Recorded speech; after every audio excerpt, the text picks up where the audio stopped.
Olá, bom dia, boa tarde, boa noite a todos, a quem estiver nos assistindo em qualquer horário. Hoje eu tenho a satisfação de estar aqui com o nosso colega engenheiro Emiliano Rocha, né, da Emiliano Rocha Engenharia Limitada, e ele já nos ajudou no ano passado, quando a gente estava ali discutindo a questão do ar-condicionado, o projeto de ar-condicionado em relação à Covid.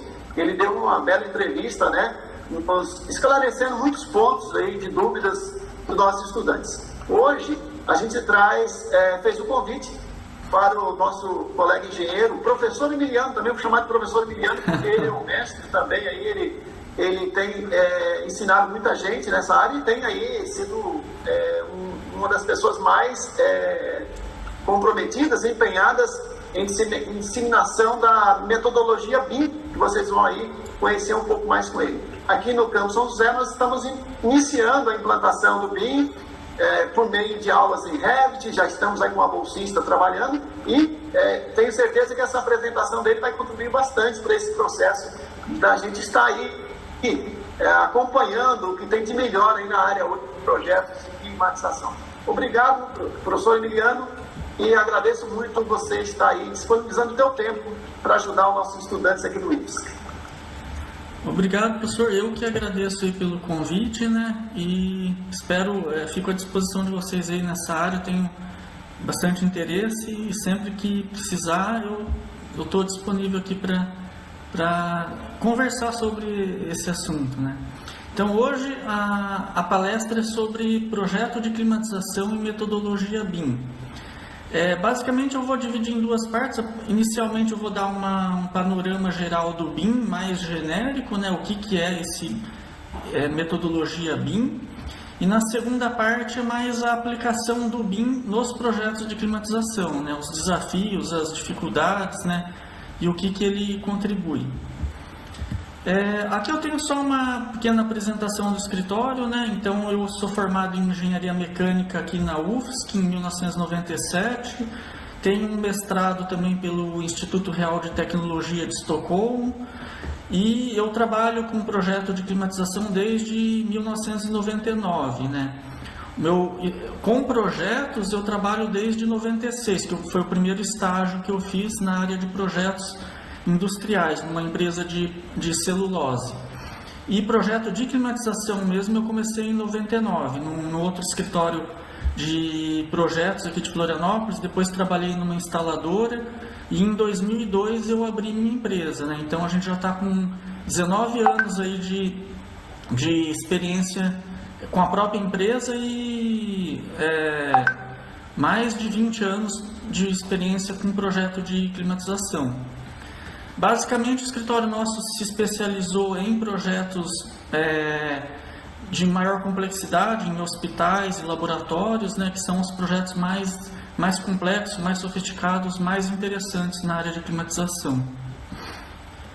Então, iniciando, né, primeiro eu vou falar do processo de projeto de edificações, né, porque a climatização se encaixa dentro da área de edificações, né, arquitetura, engenharia e construção. Então, quando vai ser executado um novo empreendimento, né,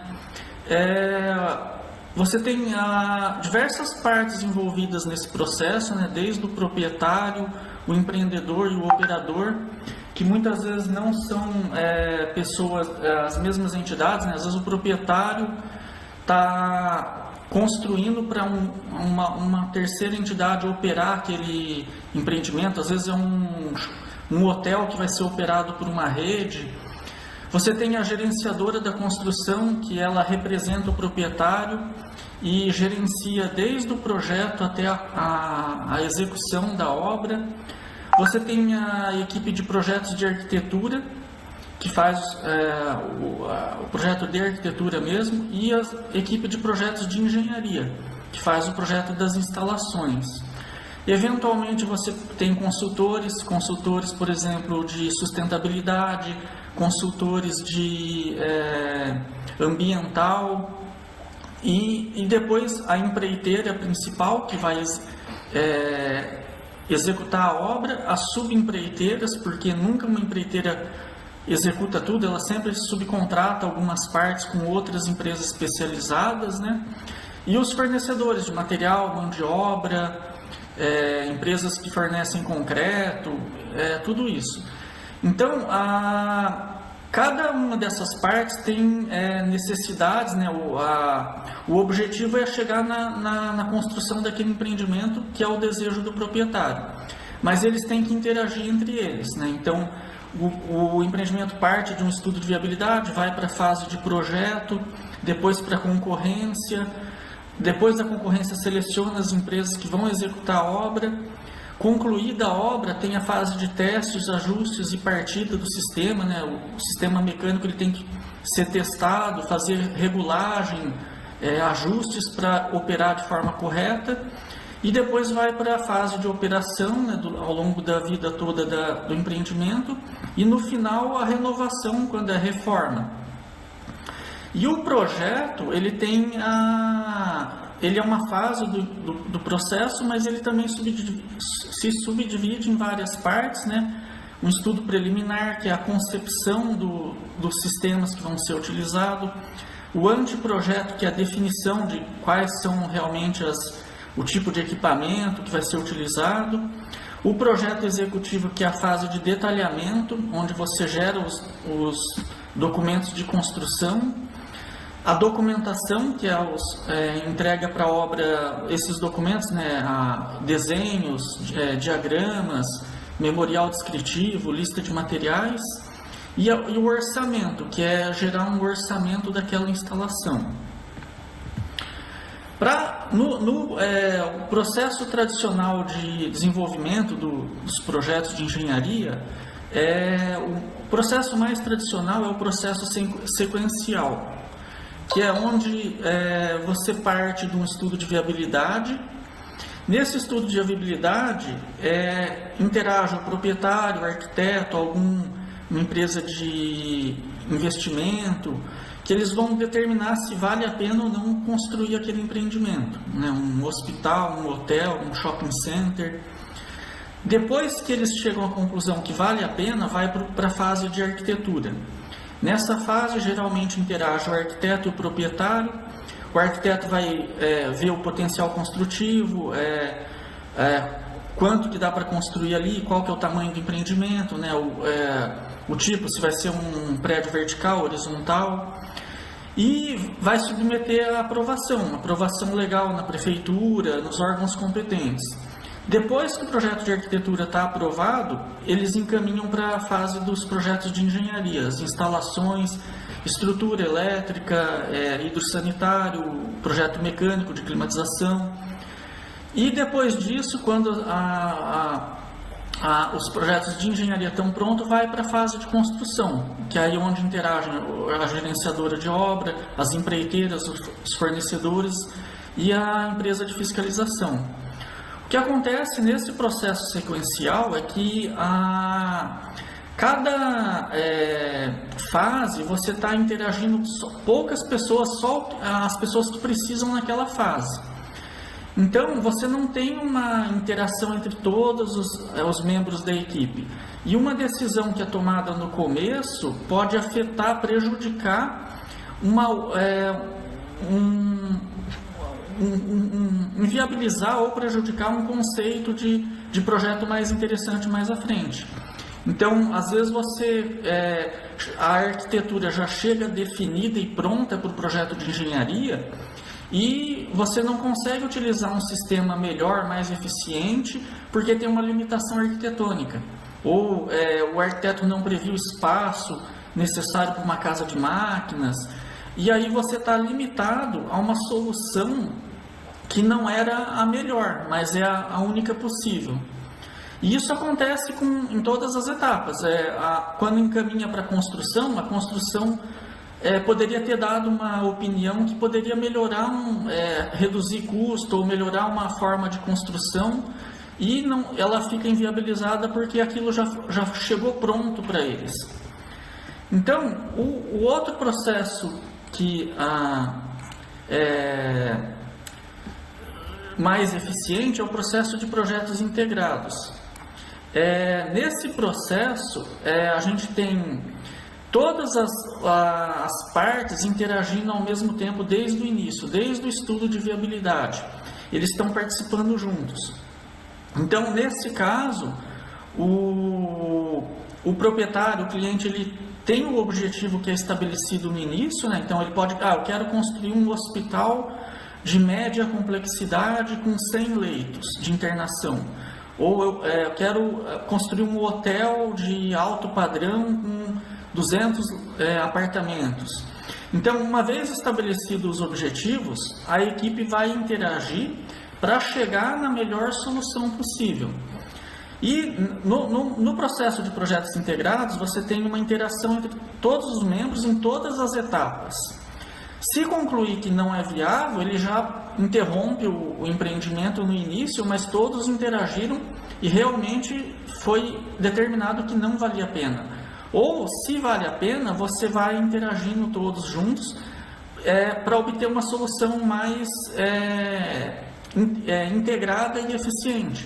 Por exemplo, a arquitetura pode escolher um vidro de fachada, por exemplo, que não é, talvez, ele pode ser mais bonito, mas de repente ele é um vidro que não é eficiente e pode ter um ganho de calor muito grande e vai encarecer o custo do ar-condicionado.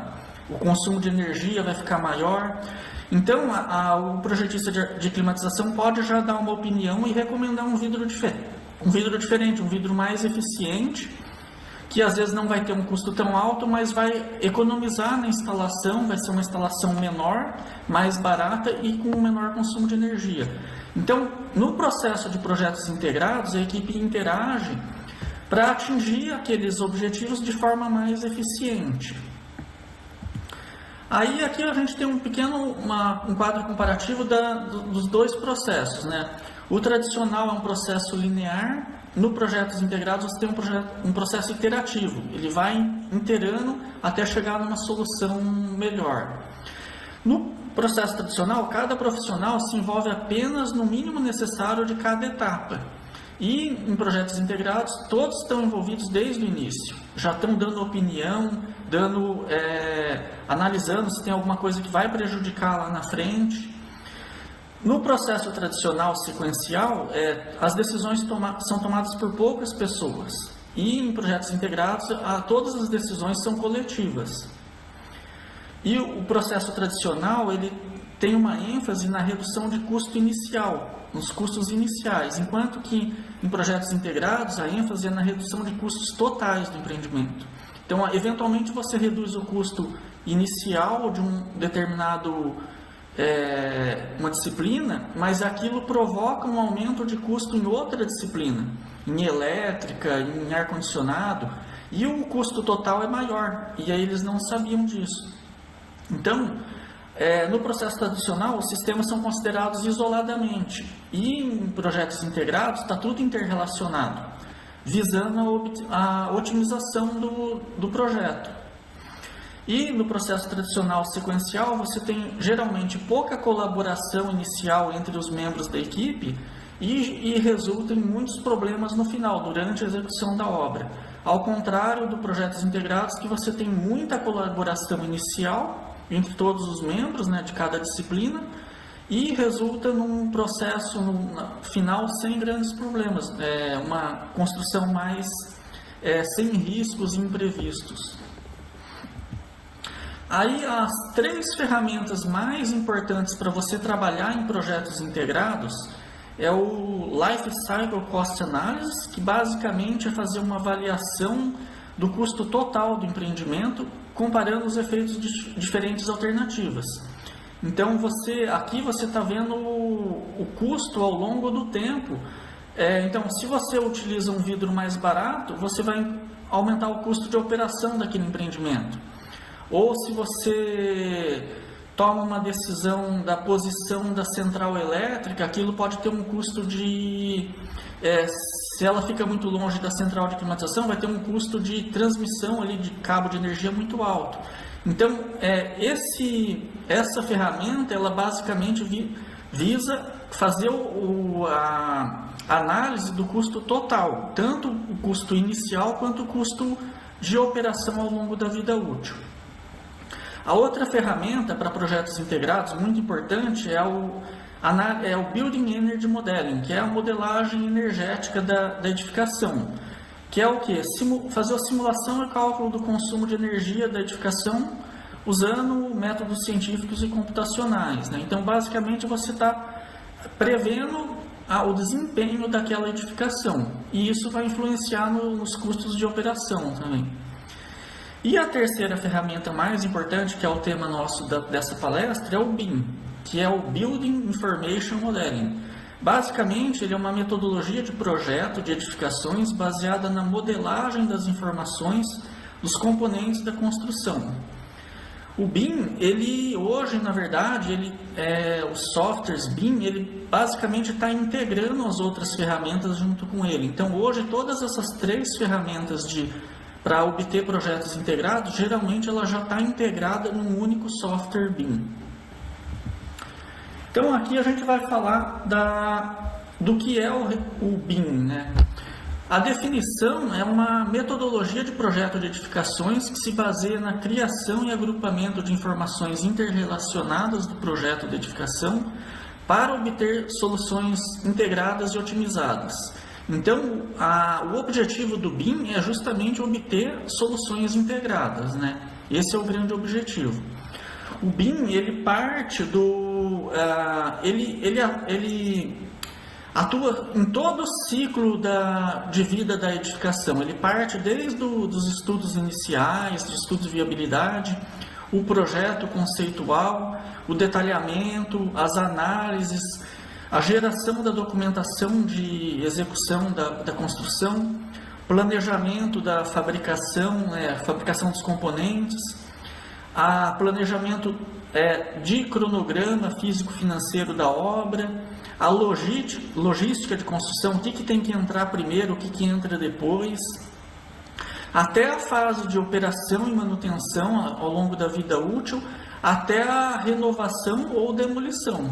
O modelo BIM ele é útil até na demolição do empreendimento, ele é útil.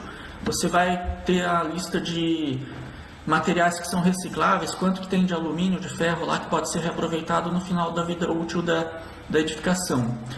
Então, uma analogia que eu faço com o BIM é com o conceito na área de manufatura, você tem o conceito do failing fast, que é falhar rápido. Você basicamente, quando vai produzir um produto novo, você desenvolve um protótipo dele, submete ele a testes exaustivos até ele chegar na falha, até um ponto de falha daquele protótipo. Aí você identifica onde que teve a falha, faz um reforço naquele ponto e aí submete ele a teste novamente. E vai testando sucessivamente até você corrigir todos os pontos fracos do produto e aí sim libera ele para ser fabricado e lançado no mercado.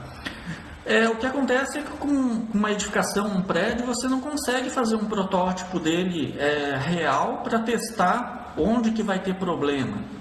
Então o BIM é uma materialização desse conceito de failing fast para edificações. Você vai construir ele virtualmente primeiro, vai ter uma edificação, um modelo virtual dessa edificação, vai simular esse modelo, a construção dele, a operação, e ali tudo que pode dar errado, você vai identificar nessa fase do modelo virtual. As interferências, os conflitos, todos os problemas de cruzamento de tubulação com eletrocalha ou falta de espaço, todos os problemas que podem ocorrer na obra, você já identifica e resolve eles nesse modelo virtual. E depois que o modelo está todo ajustado, resolvido, compatibilizado, aí libera para a obra, para a execução. Então, o modelo BIM ele é útil não só na fase do projeto, mas na fase de projeto ele é útil para tomada de decisão, que tipo de solução você vai encontrar, vai adotar. Mas ele também é útil na produção dos documentos de construção, porque ele automatiza e gera documentos de alta qualidade, sem erros, sem inconsistências. Ele auxilia no planejamento da construção, porque ele também prevê o que tem que entrar primeiro, o que entra depois, como tem que ser levantado aquele prédio. Ele ajuda na predição do desempenho do empreendimento, porque você faz as análises de simulação de consumo de energia, consumo de água, o que ele vai gerar de resíduo. Então ele auxilia no desempenho do empreendimento e o planejamento da operação e manutenção, porque uma vez que você tem esse modelo virtual da edificação, esse modelo pode ser acessado durante toda a vida útil para planejar a manutenção, operação dos sistemas que compõem a edificação. Então, um outro conceito importante quando a gente fala bem é as dimensões do modelo BIM. O modelo, a gente chama de BIM 3D, é quando você tem esse modelo da edificação, né, modelo tridimensional virtual, mas as informações. Essas informações é o que diferencia o modelo BIM 3D de um CAD 3D, por exemplo. O CAD você só tem a geometria tridimensional. No momento que você coloca as informações em cada elemento, aí você tem um BIM 3D, porque o mais importante são essas informações. O BIM 4D, você incorpora nesse modelo todos os itens relacionados ao tempo. Então é planejamento, cronograma, construção virtual, como evolui essa construção ao longo do tempo. Então, no modelo, o que você vai fazer? Você vai dar fases para cada elemento. Um elemento entra numa fase, o outro elemento entra em outra fase, posterior. Quanto tempo leva em cada fase, dependendo da forma, o rendimento da construção. E com isso você consegue criar um modelo virtual ao longo do tempo, como aquela construção cresce ao longo do tempo. O BIM 5D, a quinta dimensão, é quando você incorpora o custo. Então, no momento em que cada elemento daquela edificação, você associa a ele a informação de custo, você consegue ter o custo total da obra e o cronograma físico-financeiro, conforme quanto que você vai gastar cada mês para levantar aquele prédio. O BIM 6D incorpora os itens de sustentabilidade, que aí seria simulação energética, consumo de água, seriam os itens relacionados ao desempenho energético ambiental da edificação. O BIM 7D, aí ele incorpora informações que são úteis para manutenção e operação. Essas informações, por exemplo, você pode incorporar numa peça mecânica de um sistema de climatização o prazo de garantia daquele equipamento, ou quando foi a última vez que ele recebeu manutenção, qual foi o técnico de manutenção que fez a vistoria e o serviço. Então, no momento que você associa essas informações, o modelo BIM pode ser utilizado para auxílio nesse planejamento de manutenção e operação. O interessante é que aqui o modelo ele inicia mais pobre e ele vai sendo enriquecido ao longo do tempo. Então você não depende até onde você quer chegar. Então talvez você não vai chegar na BIM 7D, BIM 6D. Talvez só o BIM 3D já é suficiente para o teu objetivo. Mas ele tem a possibilidade de ser esse modelo, esse banco de dados ser enriquecido com mais informações, e aí ele vai se tornando mais útil, né? Aumentando a possibilidade de utilização do modelo BIM.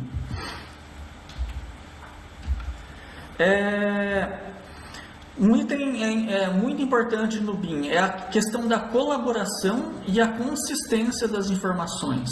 Porque no projeto tradicional, você corre o risco de ter modelos independentes. O que significa isso? O projetista de climatização está fazendo o projeto, o arquiteto passa para ele a arquitetura. De repente, teve que fazer uma alteração e o arquiteto esqueceu de passar o modelo para o projetista de ar-condicionado. E ele está trabalhando com um modelo arquitetônico antigo. Ou o projetista estrutural está trabalhando com outro modelo. E ninguém está controlando isso e de repente chega na obra e tem lá um duto de ar-condicionado entrando em conflito com uma viga ou com um pilar.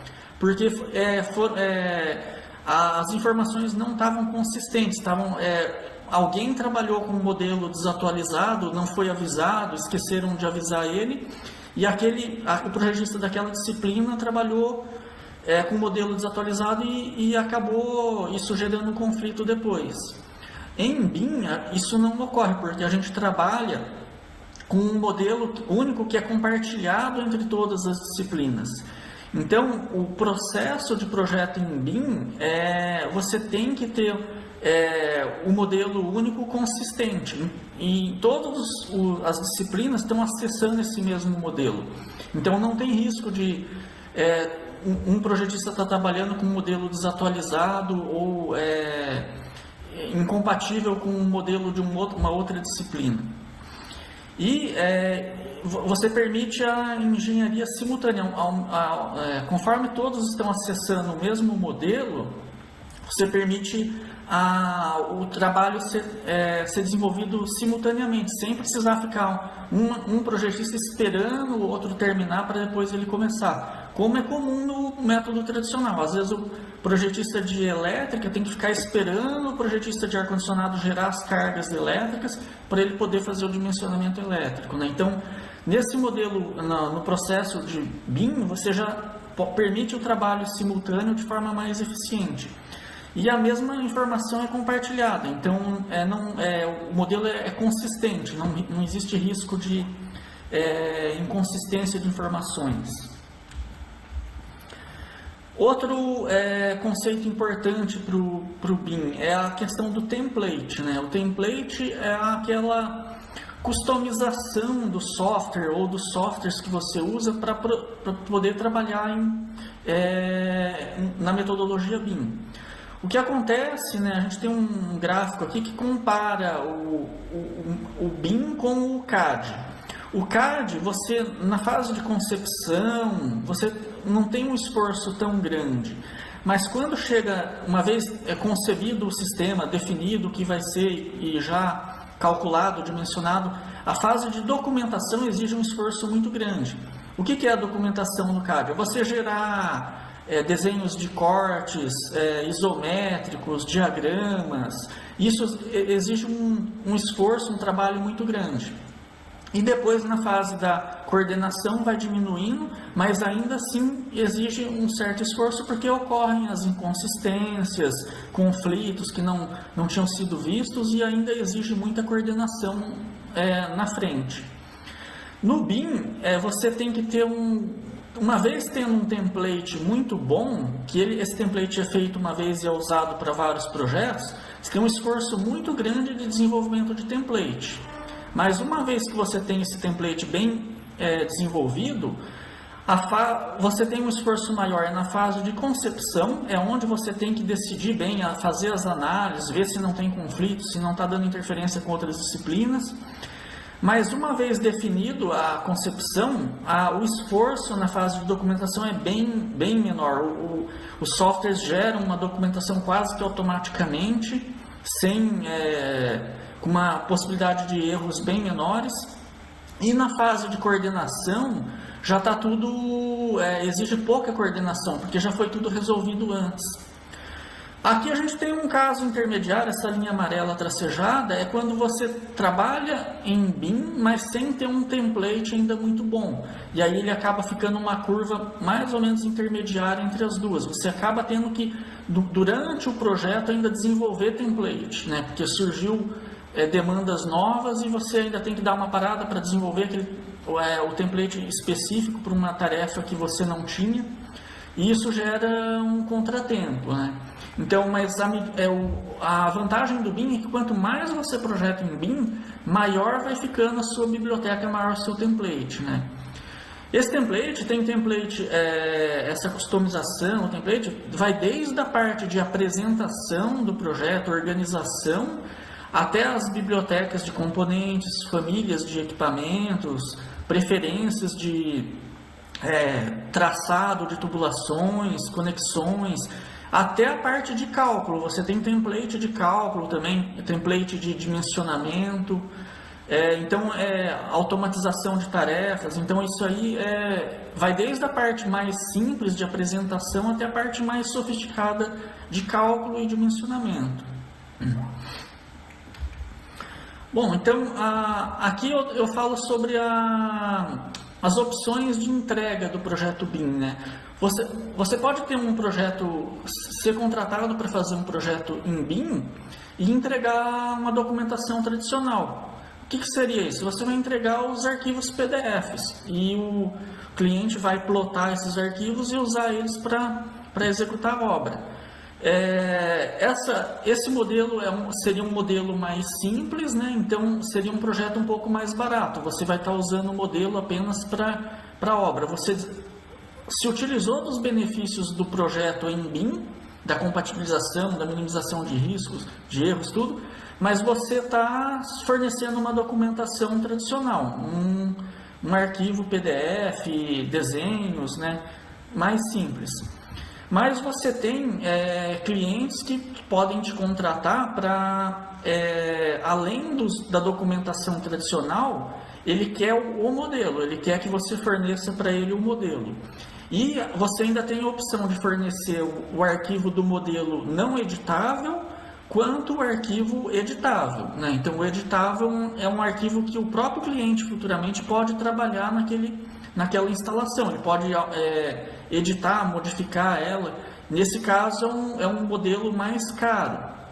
E dependendo das informações que ele quer também, pode ser um projeto mais barato ou mais caro. Então, se ele vai usar aquele modelo para fases futuras de manutenção, operação do empreendimento, você tem que ter um modelo mais detalhado, e aí é um projeto mais caro.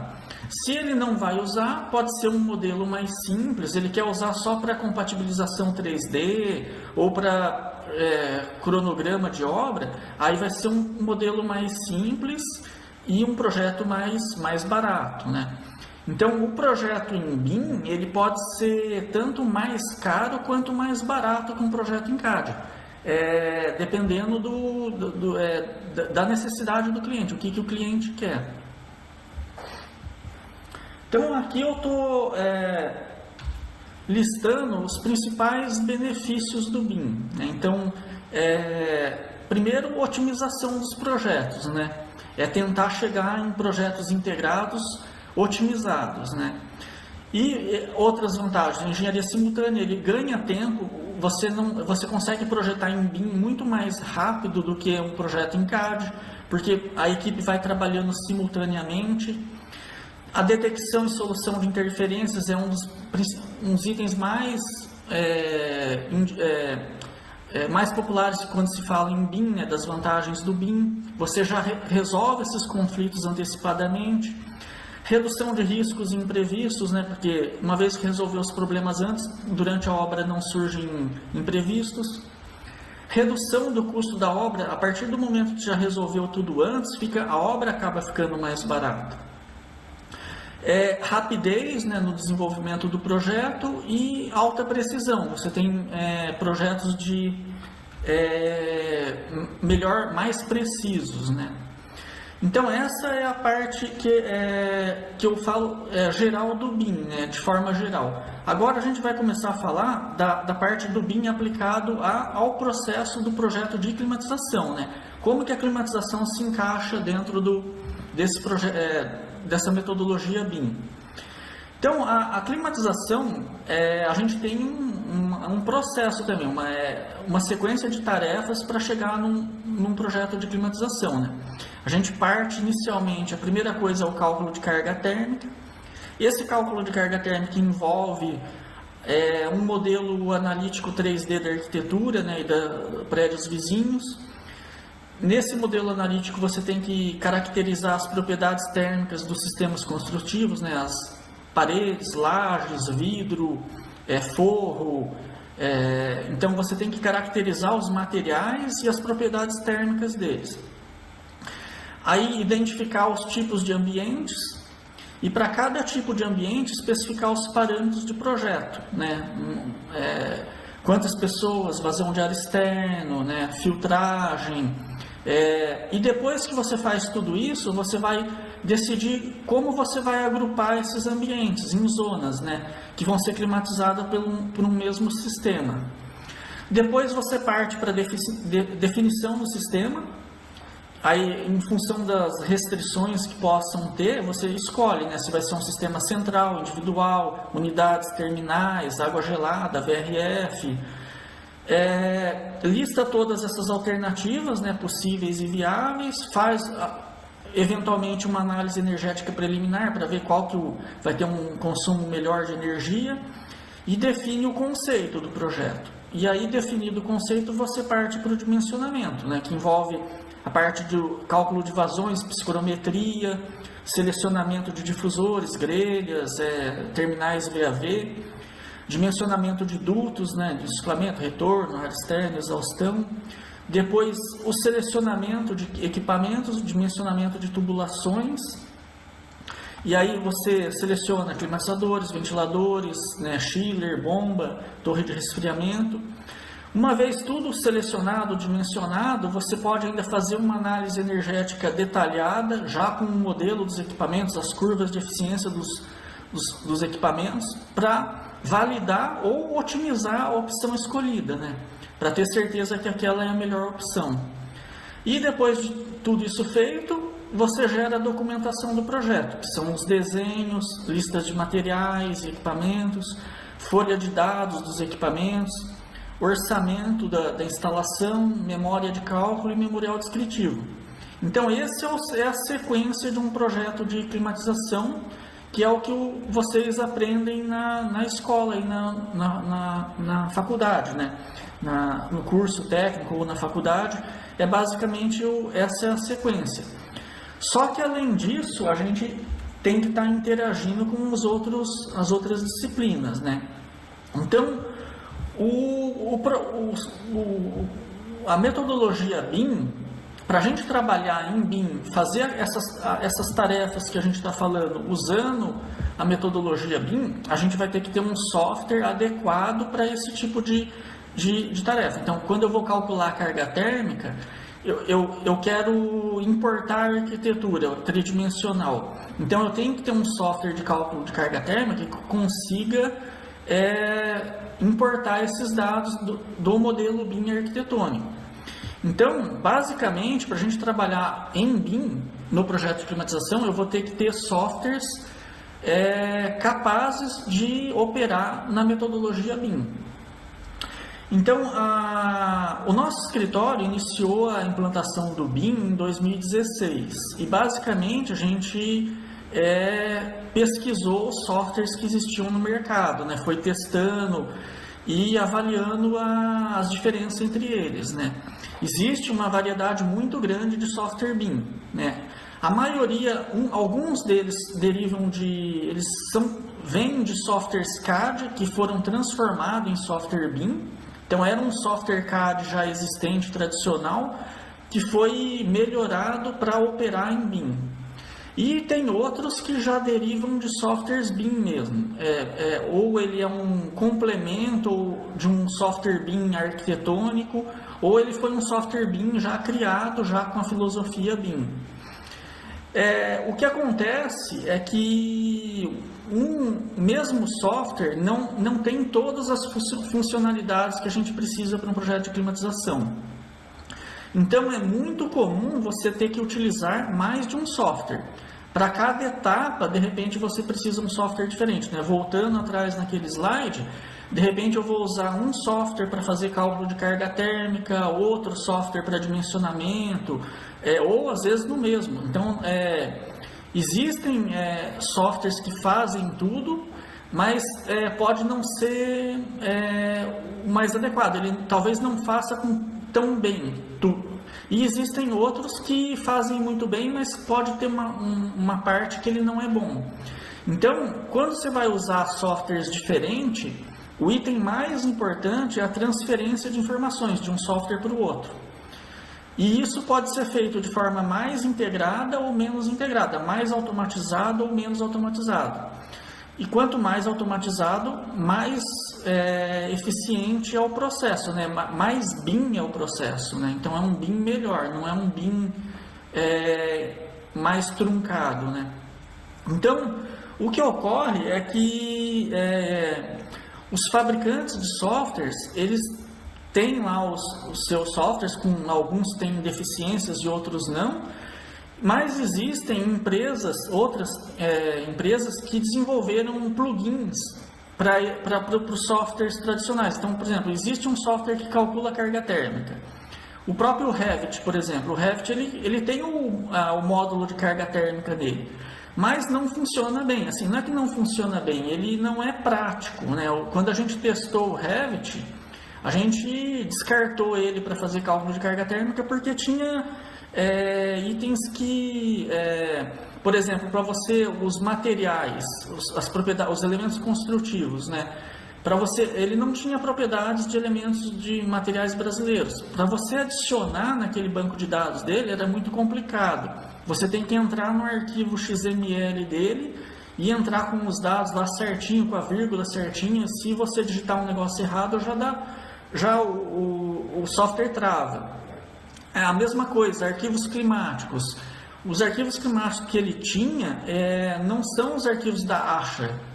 Então era complicado. Dá para editar, dá para você editar, mas é complicado. Não é prático, né? Então ele tinha outras deficiências lá. Ele, por exemplo, não considera sombreamento de estruturas da própria edificação.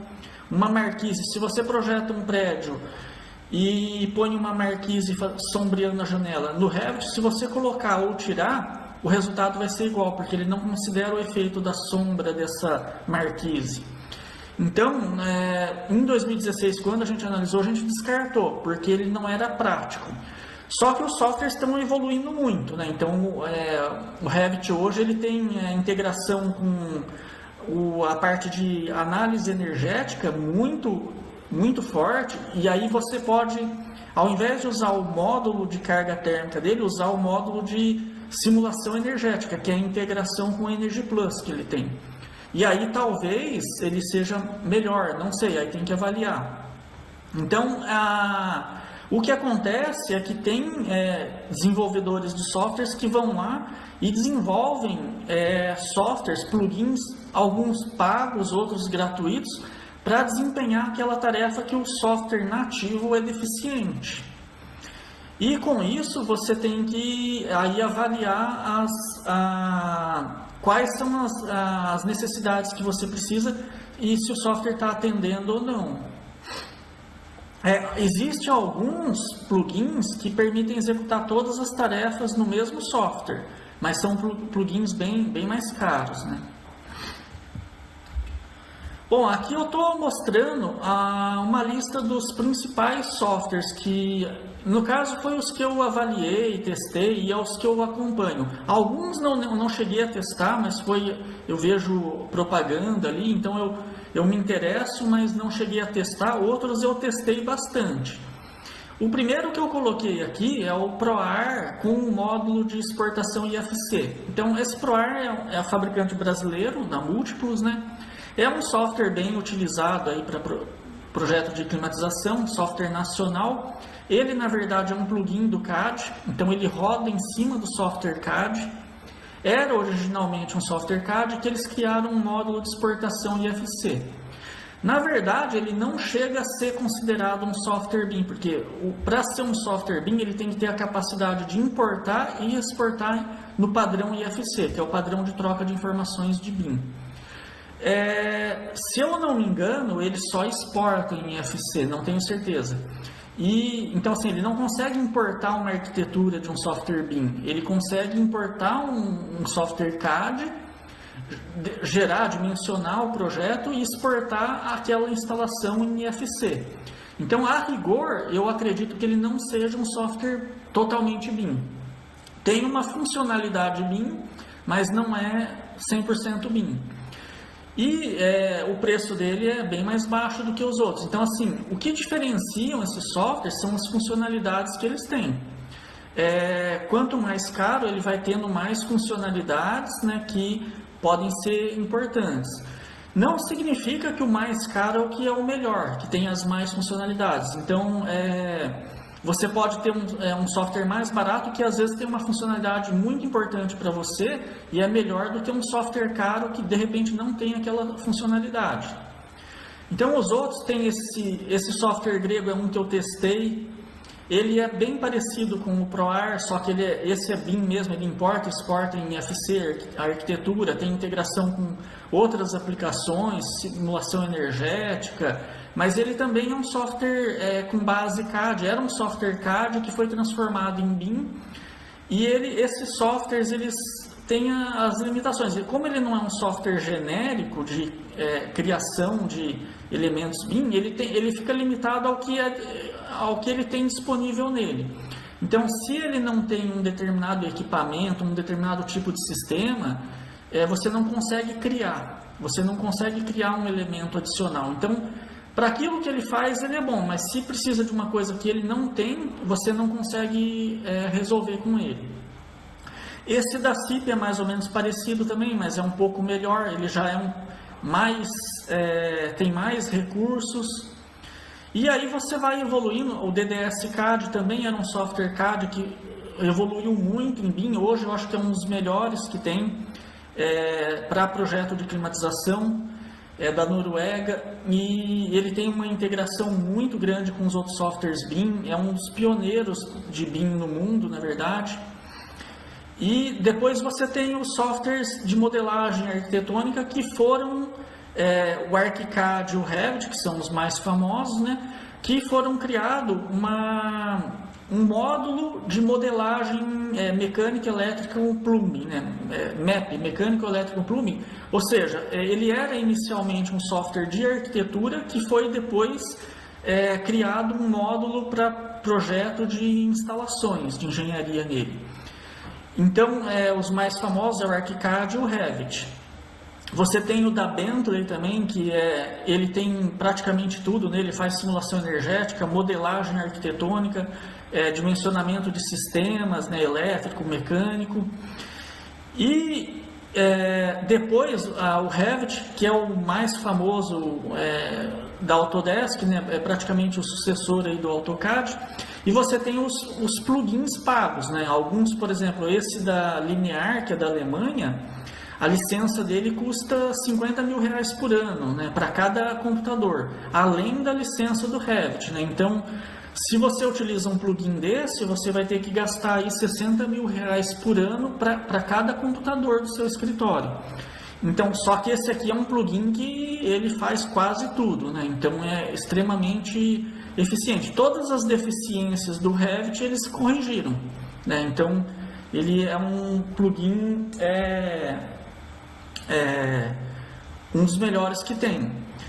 Então, mas basicamente nem todos têm tudo, assim, que consegue executar tudo. Por exemplo, a Linear ela não tem integração com simulação energética, mas o Revit nativo tem. Então aí você teria que usar as ferramentas nativas do Revit para isso. O DDS CAD, por exemplo, ele já tem integração com um software de simulação um dos melhores do mundo, que é o IDA-ICE da Suécia. É um software muito superior ao Energy Plus e ele tem essa integração. Então, assim, as funcionalidades variam muito. Então, aí depende, é o tipo de projeto que você precisa, o tipo de projeto que você trabalha, você tem que ver quais são as funcionalidades que você precisa. Né? Alguns softwares permitem, por exemplo, o trabalho mais de uma pessoa na mesma disciplina, é o caso do Revit, por exemplo. Você pode ter mais de uma pessoa trabalhando no mesmo projeto, na mesma disciplina, e tem outros que já não permitem. Né? Esses do começo aqui que eu mencionei é um projetista só. Então, se você tiver um projeto muito grande, onde você tem que colocar 5 pessoas para trabalhar no mesmo projeto, esses outros já não dão conta. Mas se você trabalha num escritório sozinho, um escritório pequeno que é só você mesmo que trabalha, não tem necessidade de você ter um software que permite lá pôr 10 pessoas para trabalhar simultaneamente. Mas a maioria hoje já está migrando para trabalho em equipe. O que ocorre é que alguns, a rede fica limitada à rede local, enquanto outros permitem rede externa, né? O Revit permite ter um projetista trabalhando em São Paulo e outro trabalhando em Florianópolis, sem problema. E já tem outros que não, para ele funcionar em rede bem, ele tem que estar dentro da mesma rede. Bom, então, voltando a funcionalidades, porque basicamente o que diferencia um software do outro são as funcionalidades. E aí, falando de funcionalidades, a principal delas é cálculos integrados. Cálculos integrados, quanto mais cálculos aquele software faz, menor é o seu problema de ficar transferindo dados de um software para outro. Então, se o teu software calcula carga térmica, ele consegue importar a geometria arquitetônica, você consegue editar os elementos construtivos, dados climáticos, é ótimo, ele já está dentro da mesma plataforma, né? Mas quando ele não faz isso, você vai ser obrigado a usar um outro software que tenha essa capacidade de comunicar com aquele outro que vai ser usado depois, né? Então, cálculos integrados, carga térmica, psicrometria, cálculo de vazões, balanço de vazão, é um dos itens muito importantes. Outro, cálculos integrados, dimensionamento de dutos e tubulações. Então, existem softwares que fazem isso muito bem e outros fazem não tão bem, né? Então, quanto maior a capacidade dele de resolver, de executar aquela tarefa dentro do próprio software, melhor, né? Aqui, por exemplo, eu tenho um print de um plugin do Revit. Por quê? Porque o Revit ele tem a capacidade de dimensionar dutos, por exemplo, mas ele tem um banco de dados lá que não é muito bom e você precisa ter um banco de dados real, né? E que se você joga uma peça, uma curva de um duto diferente do que ele tem lá, ele já lança um valor de perda de carga zero e aí dá um erro no teu cálculo. Então, esses plugins pagos visam justamente compensar essa deficiência, né? Então, esse plugin aqui, ele tem um banco de dados enorme que dá, por exemplo, esse aqui é um caso de uma rede de exaustão, onde você tem na planta aqui uma grelha de exaustão. Essa grelha está listada aqui, ó, ela está com uma vazão acima do permitido, está dando um ruído muito alto. Então, no fluxograma da rede de dutos, ele está indicando aqui o modelo, a vazão, perda de carga, ruído, e já está indicando out of range, quer dizer, está fora da faixa, está um ruído acima do permitido. Então, você tem que trocar esse modelo para uma veneziana maior, que caia o ruído, fique o ruído dentro do permitido, e aí o software já recalcula tudo, perda de carga, ele já recalcula todo o sistema automaticamente. Aqui uma outra funcionalidade, né? Como eu falei, você tem que ter uma biblioteca de componentes. O software genérico, ele vem com uma biblioteca genérica, mas muitas vezes não é os produtos que você vai utilizar. Então, é interessante que essa biblioteca seja a mais ampla possível e tenha as informações técnicas e materiais do mercado brasileiro, onde os produtos que você está trabalhando. E uma funcionalidade importante é a criação e edição de famílias de componentes. Porque você, às vezes, tem softwares que você consegue alimentar a biblioteca dele, e tem outros que a biblioteca é meio travada, você não consegue, ou às vezes você consegue adicionar produtos novos, mas com um nível de detalhamento não adequado, né? Então isso cada software varia, você pode colocar dados mais, informações daquele produto mais detalhadas ou menos detalhadas, né? Aqui eu mostro a diferença. Você vai, por exemplo, uma funcionalidade, você quer extrair automaticamente quantitativos. No final do projeto, você quer fazer a lista de materiais e extrair os quantitativos. Se você usa um software genérico, ele aceita peças que às vezes não existem no mercado. É o caso, por exemplo, se você vai lançar no Revit uma tubulação, uma redução de uma tubulação de polegada 4, 5 polegadas para um tubinho pequeno de 1 polegada, como ele é um software paramétrico, ele vai lançar uma peça de redução. Só que aquela peça, quando você vai extrair os quantitativos, a lista de materiais, ele vai indicar que é uma peça inexistente no mercado.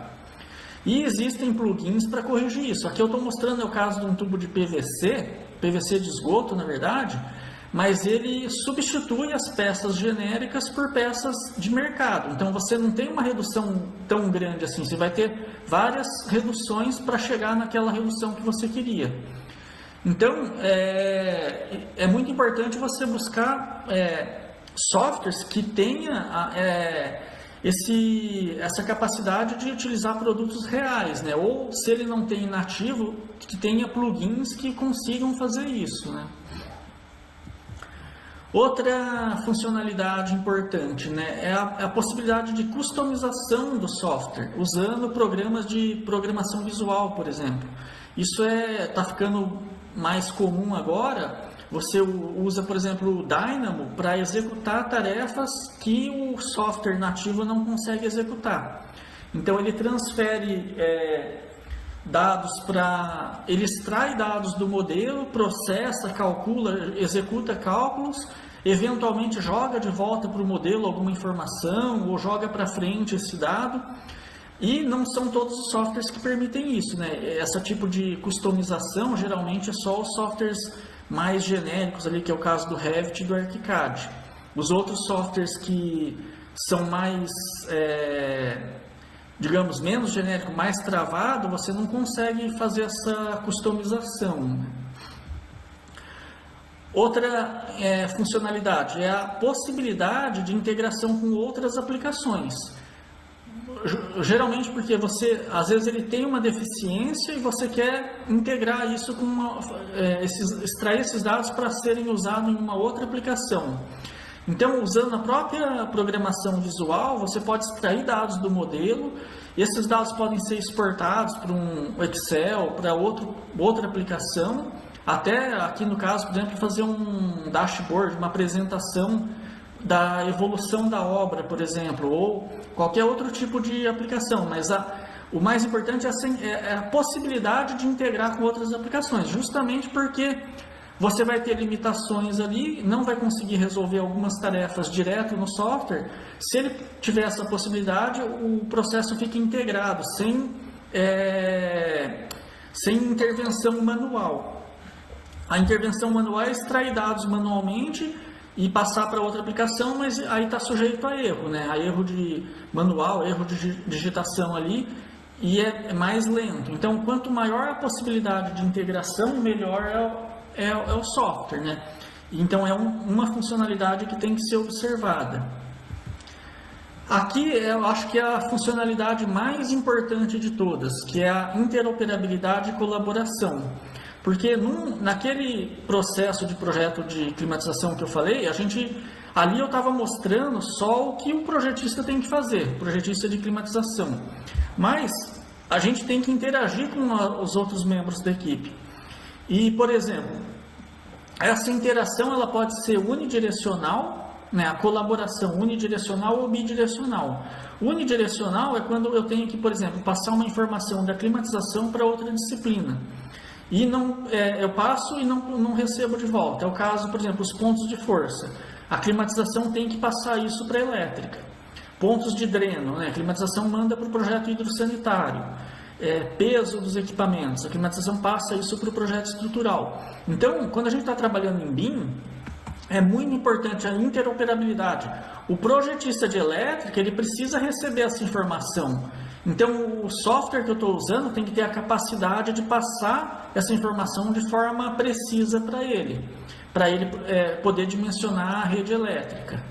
E a colaboração bidirecional é quando a gente manda informação para outra disciplina, ela trabalha naquilo e manda de volta para a climatização. Então, aí nos dois sentidos eu tenho que interagir.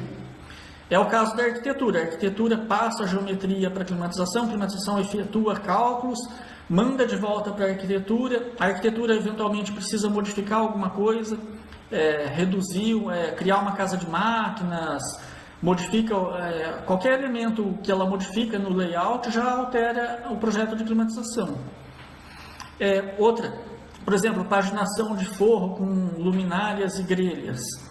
Então a arquitetura manda para a climatização a paginação das luminárias no forro, a climatização modela as grelhas, difusores no forro, só que pode ter conflito, pode ser que tem que mandar informação para a arquitetura para ela alterar, depois ela manda de volta, então ela tem que mexer na luminária, a climatização tem que mexer nos difusores.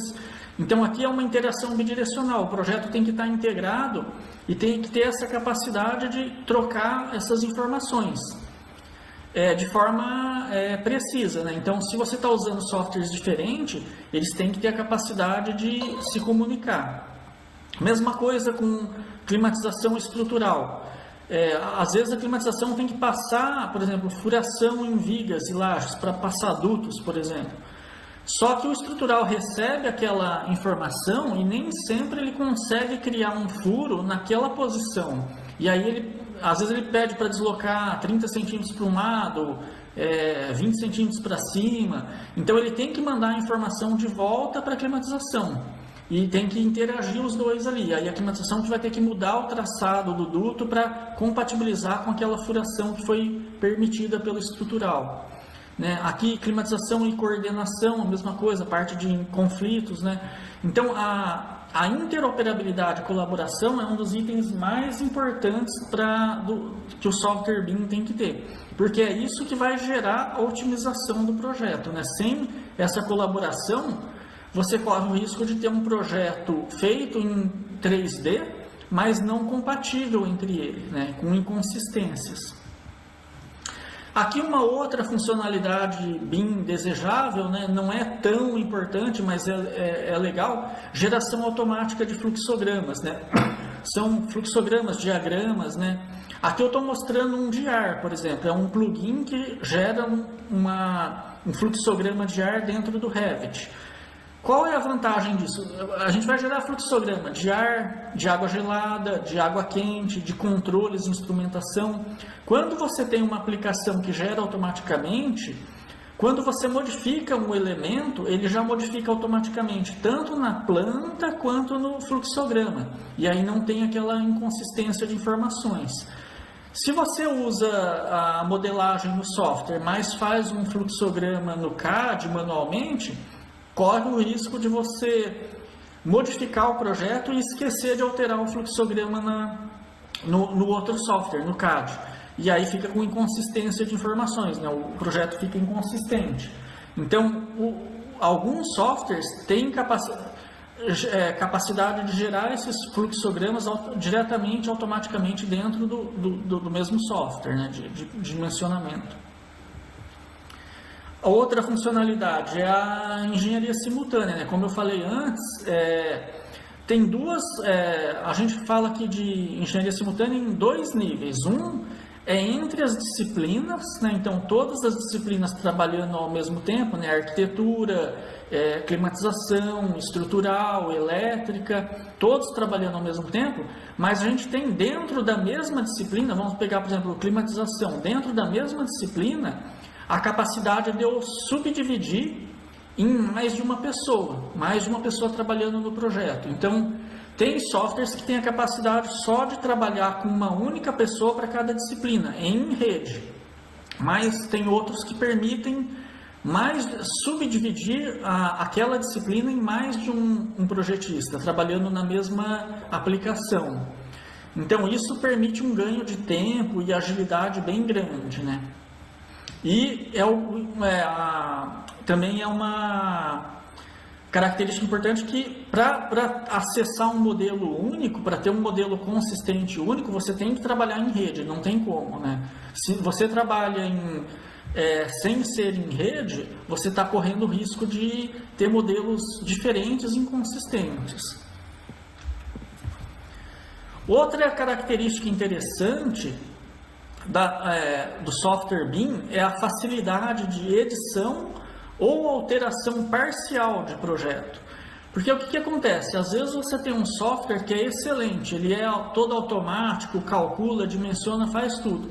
Só que é muito comum você pegar um projeto grande, um hospital, uma instalação muito grande, e o cliente, no meio do projeto, decidir alterar uma área, um pavimento, ele resolve mudar, era para ser uma UTI, agora ele quer fazer uma maternidade, ou o contrário.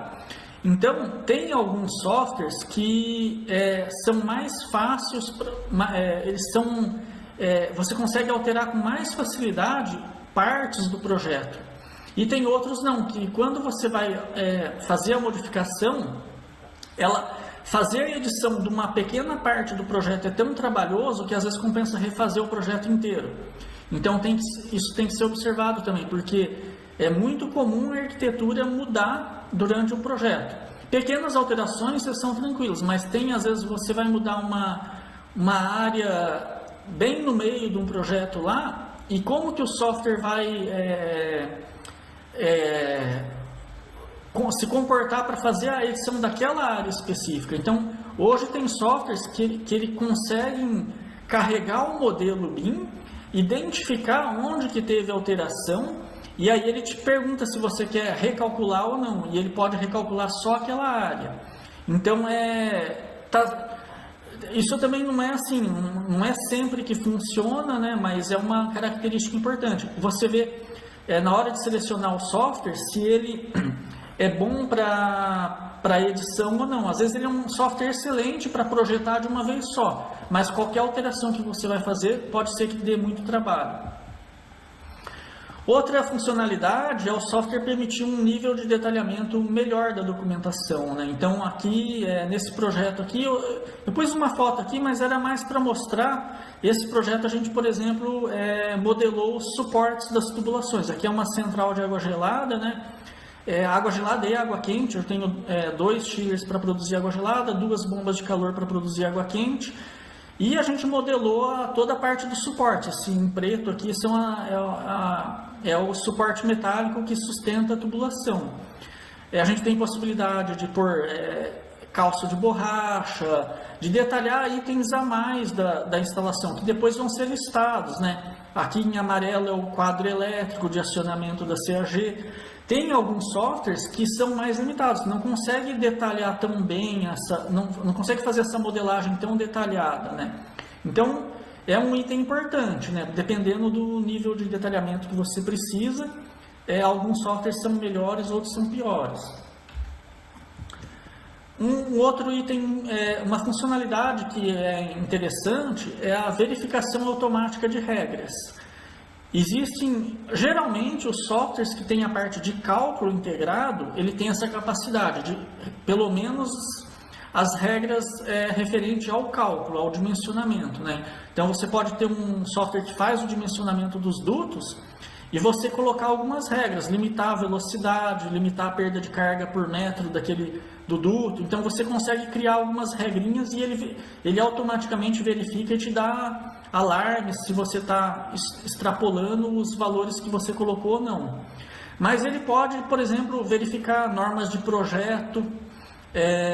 Aqui, por exemplo, eu estou mostrando um exemplo não é o caso do Brasil, mas na Europa eles têm as pontes térmicas lineares, que são o encontro da laje com a parede externa. Porque a transferência de calor, quando a gente está estudando, a gente está considerando ela perpendicular à superfície, né? Então, uma parede externa, eu tenho uma transferência de calor aqui perpendicular à parede, e na laje, no sentido horizontal, e na laje no sentido vertical, né? De baixo para cima, ou de cima para baixo. Mas quando tem a junção de uma laje com uma parede, eu tenho uma troca ali que não é unidirecional. Na Europa, eles têm normas de projeto que é importante para verificar se ali não vai formar um ponto de condensação, por exemplo. Ele está num prédio que no inverno, lá fora está muito frio, lá dentro está aquecido, está quente, e de repente vai provocar condensação dentro do material ali, pode destruir o material e danificar o prédio. Então, eles têm lá normas que eles precisam atender. E o software, alguns softwares BIM já têm essa capacidade de avaliar esses pontos, esses pontos térmicos lineares, para ver se está atendendo ou não a norma. Eles fazem simulação em elementos finitos, né? Então tem softwares extremamente sofisticados, né? Mas ele pode ser desde regras simples. Por exemplo, aqui eu estou mostrando um chiller, onde a família de componente desse chiller já foi previsto a área que precisa para manutenção em volta dele, por exemplo. Ou você tem um equipamento que tem um painel que, para abrir a porta daquele painel, você tem que ter 80 centímetros de afastamento. E aí o próprio software BIM já tem a capacidade de verificar se tem algum elemento cruzando por dentro daquele espaço e te dá um alerta para mostrar que está ocorrendo um conflito ali, não físico, mas um conflito, a gente chama de soft clash, né? Que ele está invadindo o espaço que aquele equipamento precisa para abrir ou para fazer manutenção. Então, essa verificação automática de regras, uma vez que você tem um modelo tridimensional, alguns softwares têm uma capacidade muito grande disso, outros não são não têm essa funcionalidade. E uma última funcionalidade aqui que eu estou listando é a questão da desempenho computacional, porque quando você tem um escritório de projeto, né, se você vai ter um software que precisa ter um computador de altíssimo desempenho, isso aí vai ter um custo também, né? Então, é o custo de hardware. De repente, para a tua aplicação, não teria necessidade de ter um software tão caro e um software que precise de um equipamento tão caro, né? Então, e varia muito hoje. Os softwares mais simples rodam em qualquer computador. E aqueles mais sofisticados que eu mostrei lá, aqueles plugins da Alemanha lá, ele precisa de computadores extremamente potentes, computador de 15, 20 mil reais.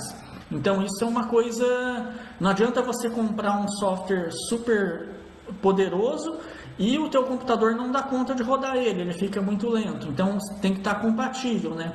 Mas tudo isso depende de como cada escritório trabalha, né? Então você tem depende dos tipos de projeto que você desenvolve. Então alguns tipos de projeto vão precisar de recursos mais sofisticados e outros são mais simples. Então no nosso próprio escritório aqui a gente faz projeto bem simples de infraestrutura de split até projeto extremamente sofisticado de laboratórios e hospitais. E a ferramenta que a gente vai utilizar nem sempre precisa ser a mesma. Eu posso, para um projeto mais simples, utilizar uma ferramenta mais barata e mais simples, que já me atende, e para projetos mais sofisticados, usar uma ferramenta mais sofisticada. Isso aí varia muito para a característica de cada empresa, né? Os tipos de projetos que ela trabalha, o tamanho da equipe, se precisa trabalhar ou não simultaneamente no projeto. Então, isso tudo influencia na hora que a empresa vai escolher o software BIM para fazer os projetos de climatização. Bom, então aqui, por último, eu só queria concluir, né, a palestra, que o BIM não é um software, né, mas sim uma metodologia ou um processo de projeto, né? Essa metodologia, esse processo precisa de softwares para conseguir operar dessa forma, mas ele em si não é um software, né? Aí o projeto de climatização em plataforma BIM, ele é muito mais vantajoso do que o projeto em plataforma CAD. Ele tem uma série de benefícios, né? E esses benefícios do BIM são mais evidentes em projetos de alta complexidade, né? Nos casos de hospitais, laboratórios, onde essas vantagens que você consegue com o BIM são muito importantes. Agora, a plataforma BIM, ela está se tornando o novo padrão de projeto de engenharia. e ela provavelmente vai substituir o CAD da mesma forma como o CAD substituiu a prancheta de desenho à mão 30 anos atrás. Então, apesar dele ser um método mais sofisticado, que para projetos de alta complexidade ele é muito importante, mesmo para os projetos mais simples, ele está acabando se tornando um novo padrão. Então, ele é bem provável que ele vai substituir totalmente o CAD em pouco tempo. Não significa que o CAD vai deixar de existir, porque mesmo no projeto BIM, a gente ainda usa o CAD. A gente precisa ter ferramentas de CAD. Mas o que acontece é que o padrão de projeto vai ser uma metodologia em BIM, onde ela usa softwares BIM e, eventualmente, acessa outras aplicações, desde o CAD até aplicações externas, o Excel e outro tipo de aplicação. E o preço dos softwares BIM varia muito em função das funcionalidades que eles oferecem, né? Então, a gente tem opções sofisticadas e caras e outras simples e baratas, né? E aí depende de cada escritório buscar as ferramentas adequadas ao tipo de projeto que ele desenvolve, né? Quais são as funcionalidades que ele precisa.